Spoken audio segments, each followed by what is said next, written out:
Welcome to Well Coached, a podcast about how people, sales, profit, and self can transform your business. I'm your host, Chris Weinberg, and I have helped hundreds of entrepreneurs get into their highest productivity zone and become corporate enough to succeed. Let's get into today's episode. Welcome to Well Coached, a podcast about how people, sales, profit, and self can transform your business. I'm Chris Weinberg. I'm your host, and I have helped hundreds of entrepreneurs find their highest productivity zone, allowing them to become corporate enough to succeed and enjoy the ride along the way. Today, I've got one of my good friends here, Chris King, who owns his own firm, which we'll talk about a whole lot. He's in the business management space in the music world, which is a really, really cool industry. I tell people all the time, if I were starting all over in life, I would be doing what he's doing. I'm fascinated by his business. It gets to touch a lot of different aspects of people's lives and make a tremendous impact along the way, which is what we'll get into here today. But a little bit about my buddy here. He's born and raised in Memphis, Tennessee. Yep. So a Tennessee fella. And so early on started figuring out he liked music and likes people. Right. And so Chris is one of those guys who really lights up a room, enjoys being around people, easy to be around. So all that back in Memphis, Tennessee, liked the music, liked being around people. Off to college he went, figured out that he was good with numbers, and boom, into the accounting world he went, finished up college and moved to Nashville right after school. Yeah. Right. Yep. And so how do you put numbers together with wanting to be around people? Go into business management. And we'll talk a lot about that. So he was with some great firms as he was getting his chops and getting his competence level up. And then in 2019 said, I'm going to go be an entrepreneur and go do this on my own. And it's been an unbelievable journey for him over the last 5 years. And we'll get into that. So welcome. Thanks, man. Yeah. Excited to be here. Yeah, man. I'm excited for it too. And we're going to dive into it. And for those of you out there listening, team members that may not know what business management means in the music world, it basically means they are the 360 view of the folks that they look after, the artists, musicians, songwriters, comedians, whoever it may be out there on a stage.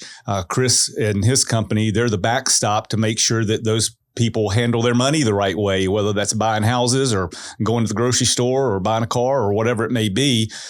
He is the trusted advisor, oftentimes the number one trusted advisor for folks that he works with. And as we talk to him here today, we'll see why that's such an easy landing space for so many people that he works with.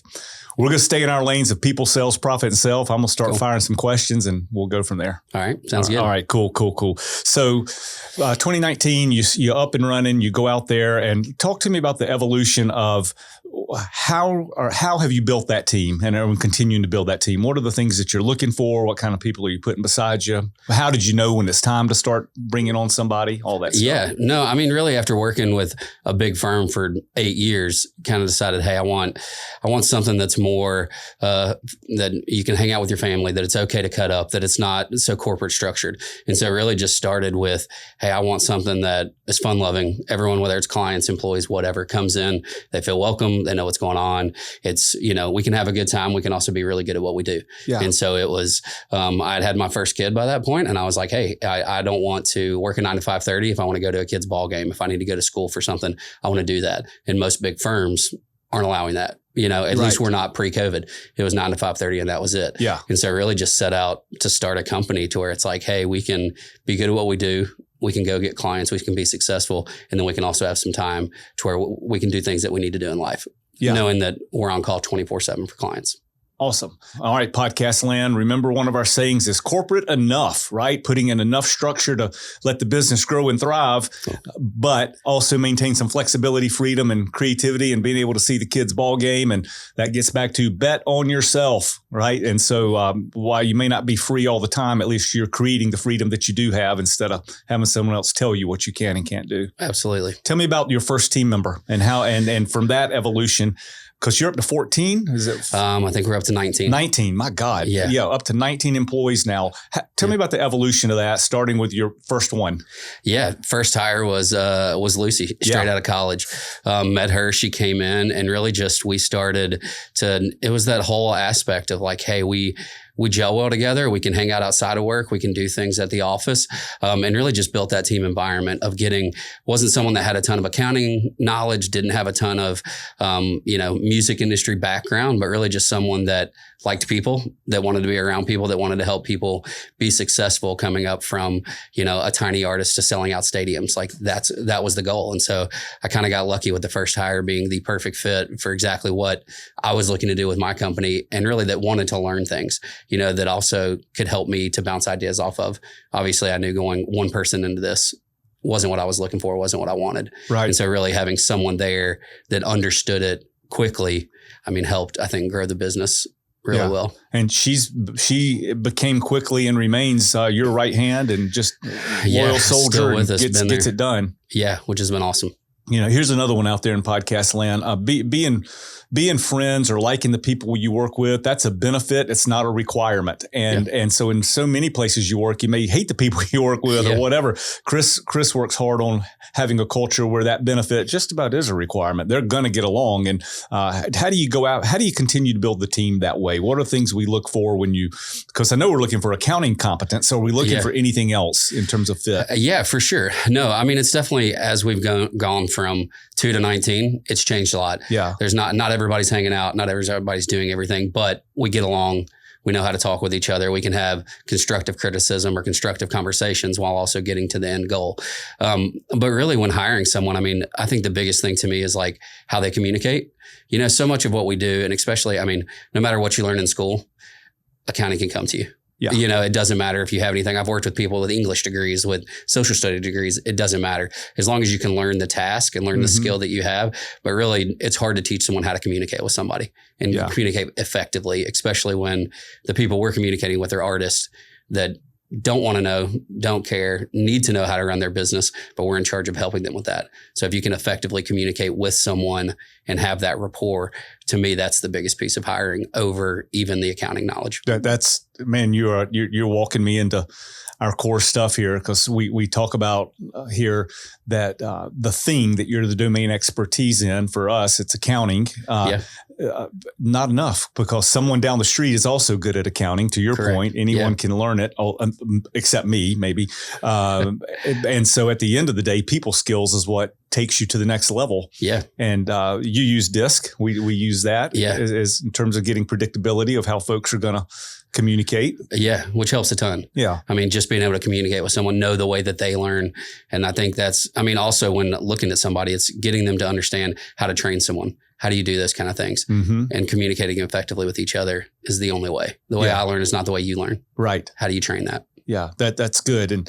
And also to your point with these folks that you manage, you're right. You manage highly creative people. Yeah. And sometimes highly creative people don't want to know a thing about black and white. Yeah. And being able to nuance those conversations is a skill. Yeah. That is a skill set, and not be, there's more than one way to say the same thing. Yes. Yeah. And so that is I would think as a business manager, that's probably like a number one skill set to need to develop. For sure. Yeah, it is. And the hardest part of the job is getting that every client's different. Yeah. Every person you talk to is different. The hardest part is getting them to understand what you're saying in the lingo that they understand it in. Yeah. That's cool. Do we do anything in terms of company culture, or in terms of building it or maintaining it, or how do we pay attention to it?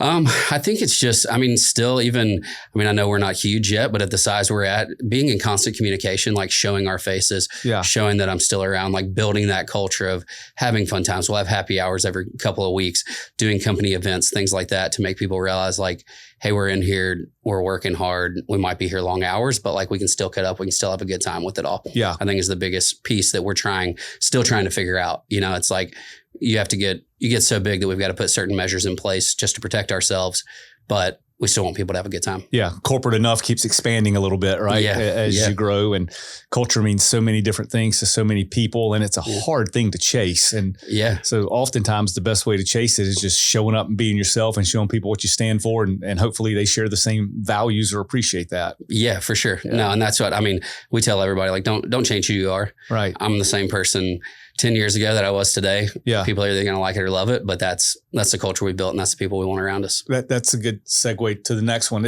I was going to ask next, and since day one, has your leadership style evolved, or is it still the same? Or tell me about that. Yeah, I mean, I think, down to the core, it's the same, but obviously it's evolved in understanding how to manage multiple people, how you're doing that, getting it. I mean, I think the managing people inside of the business is a lot more difficult than just handling the clients. I know how to do that. I can do that well. Managing the employees and understanding there's two different people that work together that have complete different mentalities of the way that they work, the way that they do things. And so it's definitely, I mean, in working with you and doing the disc and things like that, I think that's been a huge piece to us. I mean, we started when we were small. I think when there was 3 of us, we started doing the disc. Right. And it showed me how valuable that can be to understand how do you communicate with somebody to get to the end goal. Yeah. We both know the end goal. But then when we start talking about it, we're on completely, it's like I'm saying one thing that sounds like a different language to somebody. And so really learning to do that, I think, is the biggest piece. And having, as employees come up, giving them access to those things.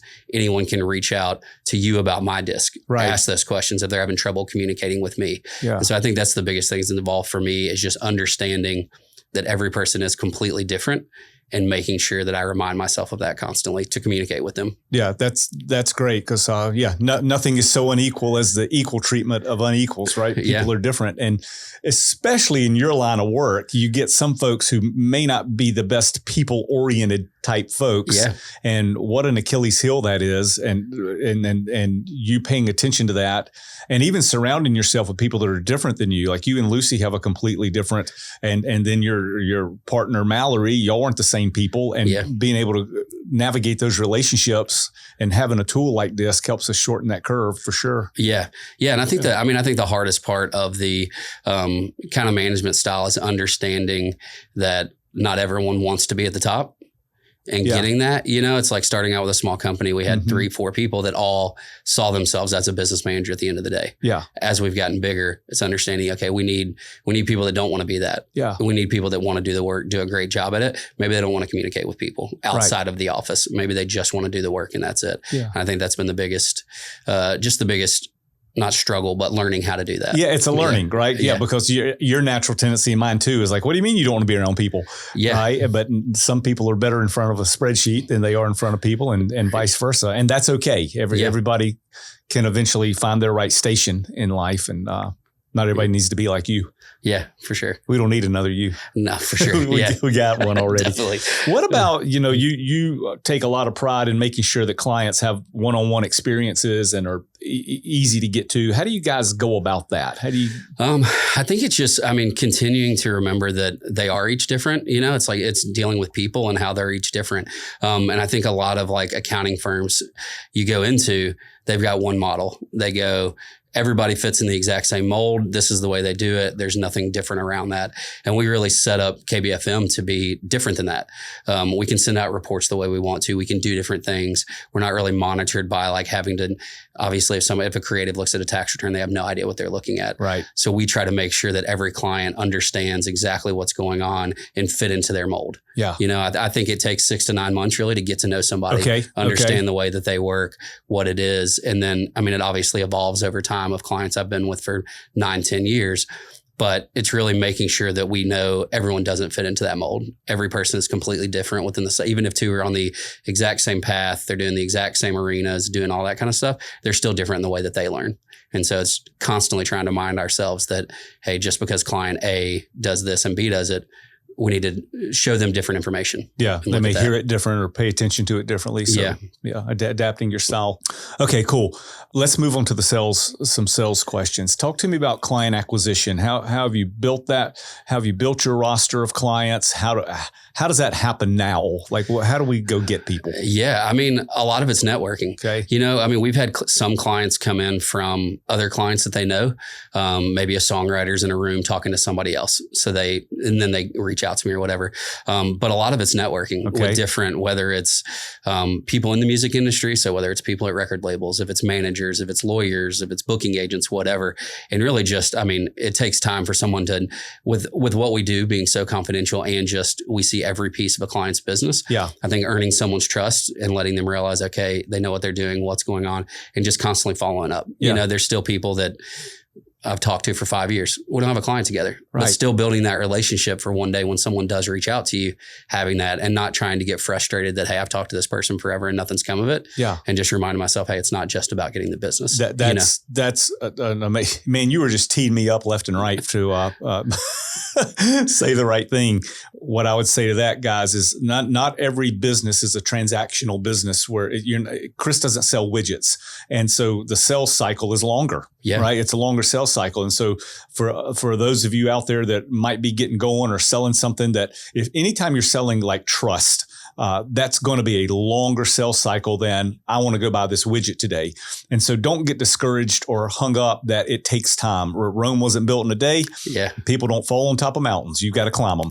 And you guys, you and Mallory have done an amazing job of staying connected, staying networked. You're always talking to me, and so is she, about breakfast here, lunch here, this different networking event, and you're just seeding the plow. And both of you have the mentality that that's just part of the game. Yeah. And so many people get frustrated and stop. Right. Yeah. I didn't meet anybody tonight, or that wasn't that much fun for me, or whatever. But you definitely, now you're reaping what you sow because of all those long-term relationship builds. For sure. I mean, it took years, to get stuff. And there's certain people that we're just now working with that we've known for the past 5 years. Yeah. And it takes time to build that relationship, to build that trust, and to go out there. And if we had stopped, never would have happened. Yeah. If that was the case, I would have stopped my business 1 year after getting into it. Right. Right.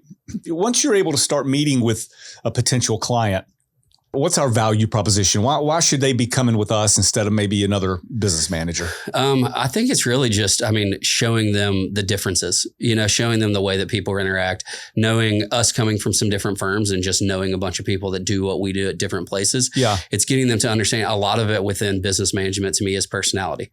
It's who's going to go well with another person. Do you like talking to this person? Do you think that you can have hard conversations with them as well as good conversations with them, and just having that trust and understanding of what's going on.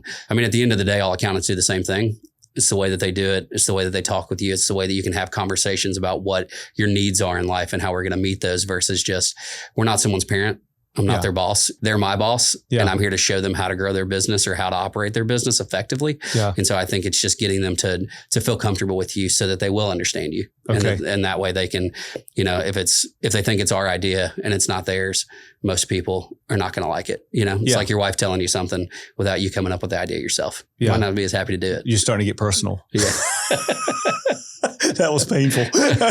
No, I like that, especially as I think about the type of clients, gross generality. You probably got a lot of clients that are have a lot of high I in their disc profile. So they're feelers, and to gain trust, they need to know that they can banter with you. Yeah. And that is such an easy part for you. That's not something you have to manufacture, which is a competitive advantage, man. That's a huge competitive advantage. Yeah. Over the years, out of, probably 50 to 60 different artists and clients we've ever worked with, there might've been 5 that were very number driven. They were very high C. They want to know the numbers. They want to know the details. Most are not that way. Right. It's more of a conversation of, hey, this is what I want to get to. How do we get there? And showing them that path.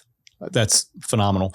What about now that we're up and running and you got a whole bunch of clients? How do you manage and adapt to a growth potential? How do we vet or decide when is it time to take on something else? Or I definitely think that's changed over the years. I think starting out, it's like, hey, what business can we get? How do we keep the doors open? How do we keep the lights on? Yeah. And I think it's changed to being more of a making sure that we know that we're going to serve that client the way that we can serve them, and that we can feel like we're going to have a good relationship with them as well to us, of understanding like, hey, this is what we do. This is why we do it.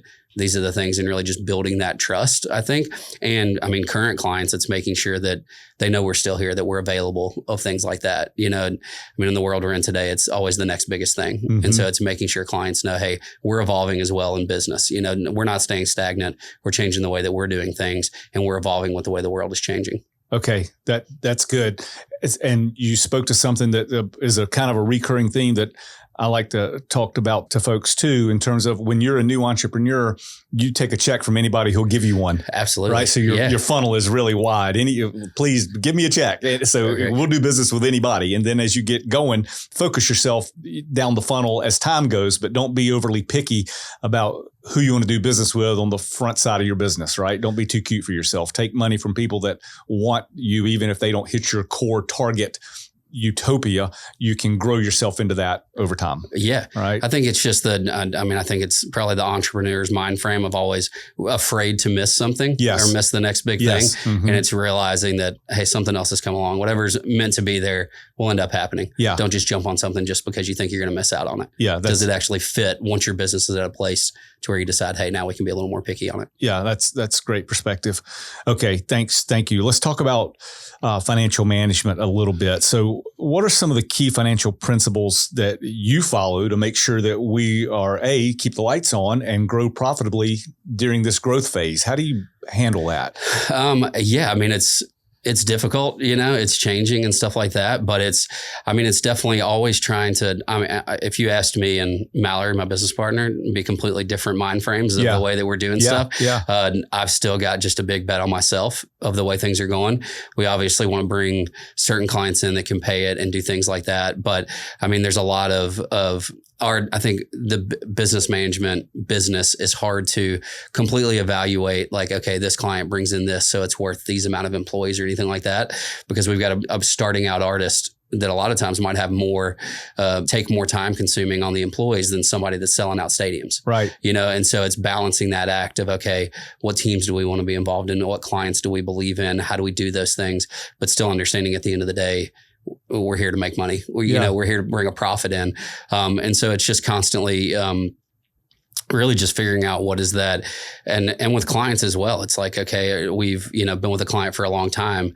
Are our values still hitting the same spot? Is there a need for us to be in this place? Or is it actually costing us more money to keep this client on board? Yeah, that's good. And I like how you said you and Mallory might come at it a little differently. And I think the inside joke of that is Chris will swing for the fences. It makes Mallory a little bit more nervous, which means the balance of that is very healthy. Yeah. And I think the other thing that you have on your side, and this is big for everybody, all of us out there, Chris is very good at delayed gratification. And so he's very conscious of keeping the right capital in the company, playing the long game. That doesn't mean you don't want nice things along the way, but you certainly have a long view of where it's going. Yeah.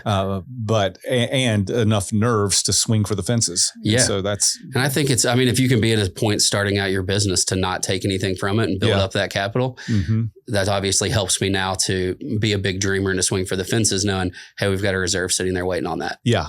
That's great. And another lesson, man, you just spouting out the lessons today. When folks sometimes will ask me, when's it time? When do I know when to go jump off the pier? And what I'll generally tell people is get yourself in a place where you don't need a dime for at least 6 months. Yeah. And that might be not even enough, right? But, for sure. It takes a minute. Yeah. And that's the exact way we do our budgeting. Okay. At the end of every year, we look at it and go, hey, how much do we need for 6 months? If we didn't have a client or a piece of income in 6 months, how do we operate that? Yeah. And looking at it that way. So then we're not constantly chasing that next client. Right. We're actually making sure that it's beneficial for the business. On the client side, what are the difficulties in terms of the challenges that they face? And then how do you help them overcome them?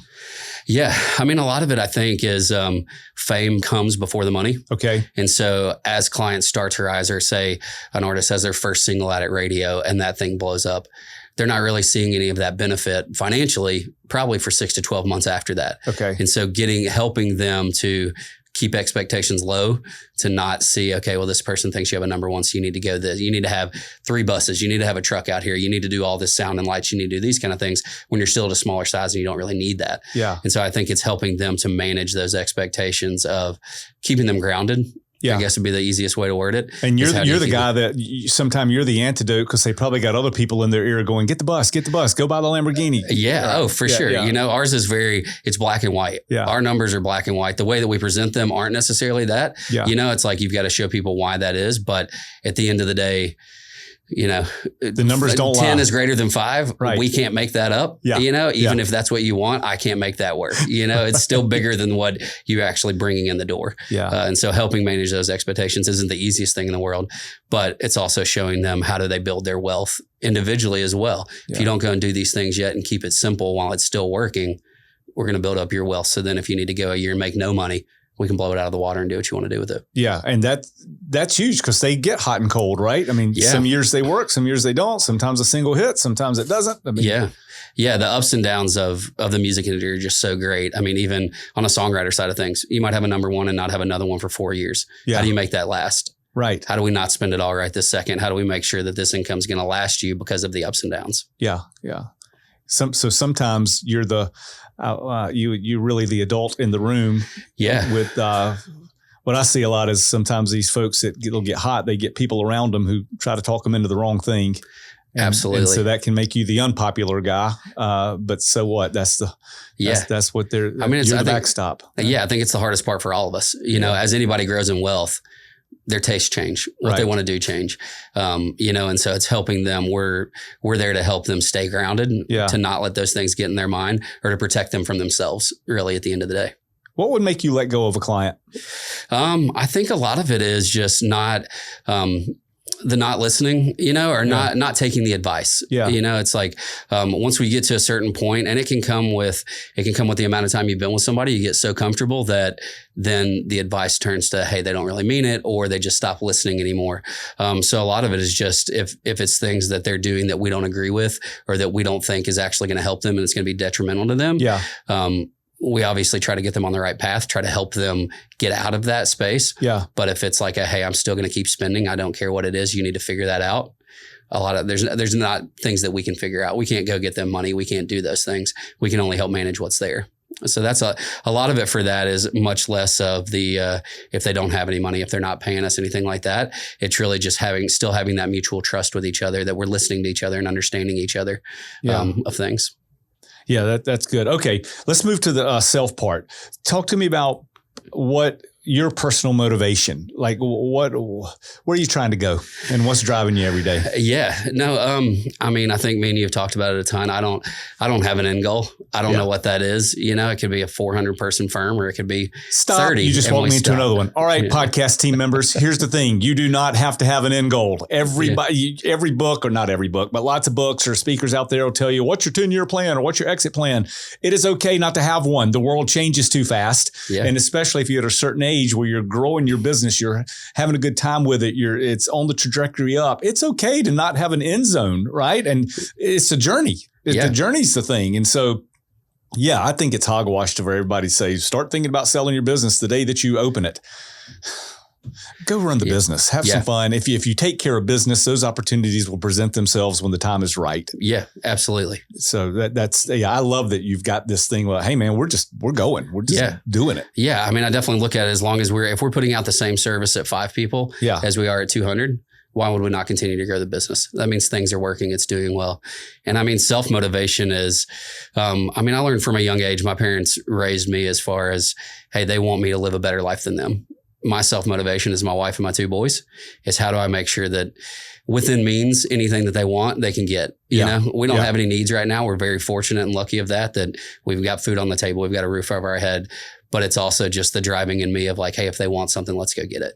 How do we do those kind of things? Yeah.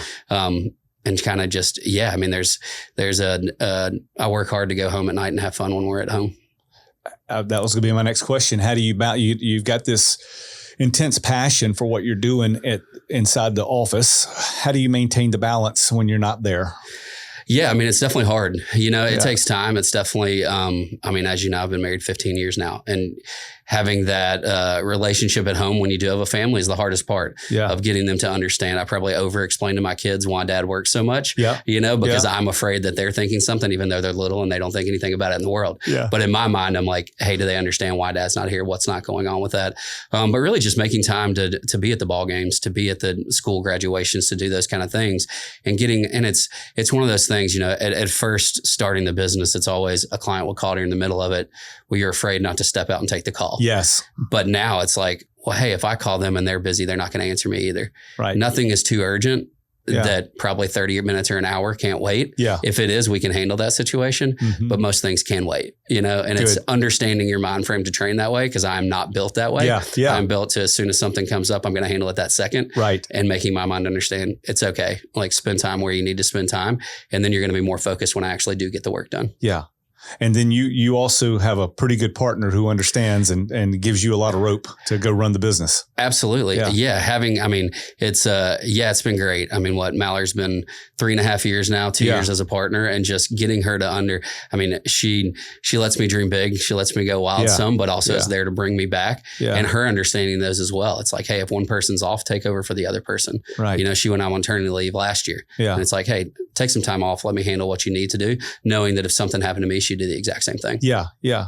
That's amazing. And then the at-home partner, Tori, is absolutely committed to y'all seem very in sync to me in terms of she understands the assignment. We are building a business here and she's supportive. And so many times I'll see an entrepreneur, male or female, can be easily derailed if the partner's not supportive. Yeah. It is lights out. It is, you may not shut down the business, but you're never going to maximize the business if you don't have, if you happen to have a life partner, if that person is not supportive of what you're doing, oh man, the walls go up fast. It becomes much tougher. It can derail the entire thing. And you are very fortunate that you have a spouse who's all in. Yeah. Oh yeah. No, very blessed from that. From day one, she's supported me through everything and knows that, she also lets me dream big and knows that. And during COVID, when obviously the touring industry just completely shut down, which was the biggest piece of our business, she took over a management role as a nurse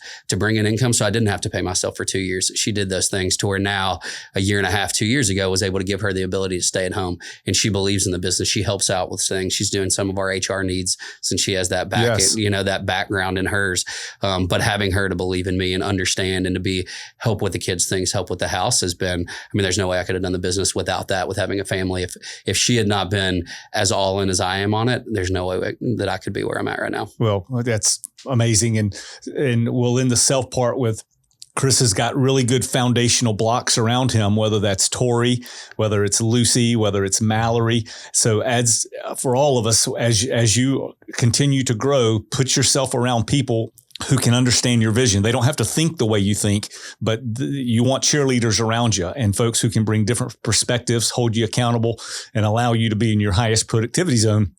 He's done an amazing job of putting at least 3 people like that around him that he's been with now for years. And the results show the business has grown immensely. Yeah. And it's well-managed growth. That when I think about your business, it's well-managed growth. Like you're selective about who you take on. You're growing at an appropriate rate that you can staff it and not have the culture fall apart and things like that. Yeah. No, I think to go to that point, it's like growing up in life, I like to play golf, as you know. Yep. Somebody told me, always golf with people who are better than you. Yeah. Even if you look awful out there and they're shooting a ton better than you. And so I've tried to put that mind frame into business as well. Yeah. Is that why we've never played golf together?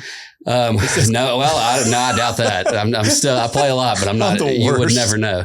But really just trying to surround myself around very powerful people that know what's going on. Yeah. I don't want to be the smartest person in the room. Right. If I'm the smartest person in the room, I don't think I should be there. Yeah. That's not the way that my mind looks at myself. Okay. And so I always want to try to put people around me that are smarter, because that's going to help me grow. Yeah. It's going to drive me to do different things and to be able to have conversations. I love to teach people and train them when they're new, but also putting myself around people that are doing bigger things than I'm doing so that I can help learn from that. Yeah. Amazing. Okay. Well, that was great. Guys, go if you want to learn about business management, go check out Chris's company, KBFM. They're easy to find on the website and tell you a little bit about them as well. And it's a fascinating industry that most people don't know about. I love it. I love what you do. And really, I think if I were starting my life over again, I'd try to go in that route, because he gets to deal with the profitability side of the business, the numbers, which I love that part. But even more importantly, you get to impact people's lives through your personality, empathy, caring, helping them share their dream and vision, and meshing those two together is a unique skill set. Yeah. And so good on you, brother. Thank you. Yeah. Thanks a bunch for coming. Absolutely. This has been awesome. All right. See you. See you. Thanks, guys. Well, guys, that's a wrap for today. We thank you a ton for listening and looking forward to the next episode where we'll continue this journey on how becoming corporate enough can put you in your highest productivity zone to create a successful, profitable, and purpose-driven business for you.